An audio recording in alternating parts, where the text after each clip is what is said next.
Actually, their first record did very well. It sold 100,000 copies. That was Love Me Do. The best thing was it came to the charts in 2 days. And everybody thought it was a fiddle because our managers' stores send in these, record things? Returns. And everybody down south thought, he's buying them himself or he's just fiddling the charts, But he wasn't. Actually, we've been at it a long time before, and we've been to Hamburg. I think that's where we found our style. We developed our style because of this fellow there. He used to say, you've got to make a show for the people. And he used to come up every night shouting, Mac Show. So we used to Mac Show, and John used to dance around like a gorilla, and we'd all, knock our heads together and things like that.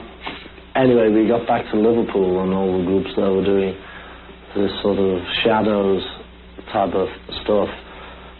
And we came back, leather jackets and jeans and funny hair, macking Xiao, which went down quite well. We just bought leather jackets, not for the group. One person bought one, I can't remember, and then we all liked them, so it ended up we were all on stage with them. We'd always worn jeans because we didn't have anything else at the time, And then we went back to Liverpool and got quite a few bookings, they all thought we were German. We were builders from Hamburg, and they all said, you speak good English, things like that. So we went back to Germany, and we had a bit more money the second time. So we bought leather pants, and we looked like 4 Gene Vincents, only a bit younger, I think. And that was it, and we just kept the leather gear till Brian came along.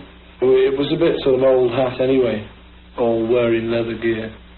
And we decided we didn't want to look sort of ridiculous, just going on, because more often than not, too many people would laugh. It was just stupid. We didn't want to appear as a gang of idiots. And Brian suggested that we just sort of wore ordinary suits. So we just got what we thought were quite good suits and just got rid of the leather gear. That was all. And you had your pinched anyway. Oh yeah, I had my pants pinched anyway. We didn't laugh at it in Liverpool. We do like the fans and enjoy reading the publicity about us, but from time to time you don't realise that it's actually about yourself. You see your pictures and read articles about George Harrison, Ringo Starr, Paul and John, but you don't actually think, that's me that I am in the paper. It's funny, it's just as though it's a different person. When we go home, we go in early in the morning when we finish the job, and the kids, they don't know you at home. But if they find out, where I live, they get the drums out, and beat it out, because it's a play street, and, there's no traffic or nothing bothering them. And once, when the boys came for me, they popped in to see me mum and my dad, we had to go out the back because, there's 20 or 30 outside.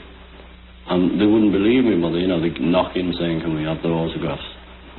So it built up, so much. There was about 200 kids all around the door, and they was peeping through the window and knocking, In the end, my mother was ill, she was terrified out of her life, just all these kids and boys and girls and that, They send us a lot of jelly babies and chocolates and things like that.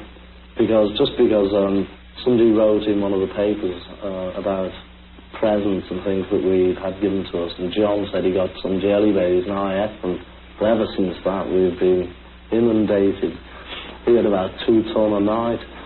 But the main trouble is they tend to throw them at us when we're on stage. And once I got one in my eye, which wasn't very nice.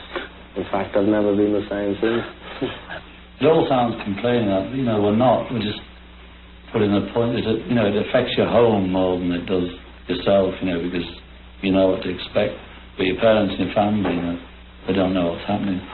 How long are you going to last? Well, you can't say, You can be big-headed and say, yeah, we're going to last 10 years. But as soon as you've said that, you think, we're lucky if we last 3 months, Well, obviously we can't keep playing the same sort of music until we're about 40, because when we're sort of old men playing From Me to You, nobody's going to want to know at all about that sort of thing. So, we've thought about it, and probably the thing that John and I will do will be write songs as we have been doing as a sort of sideline now. We'll probably develop that a bit more we hope. Who knows, at 40 we may not know how to write songs anymore. I hope to have enough money to go into a business of my own by the time we do flop. And I mean, we don't know, it may be next week, it may be 2 or 3 years, but I think we'll be in the business either up there or down there for at least another 4 years. I've always fancied having a lady's hairdresser, selling, you know, a string of them, in fact. Trot round with stripes and tails, you know. Like a cup of tea, madam?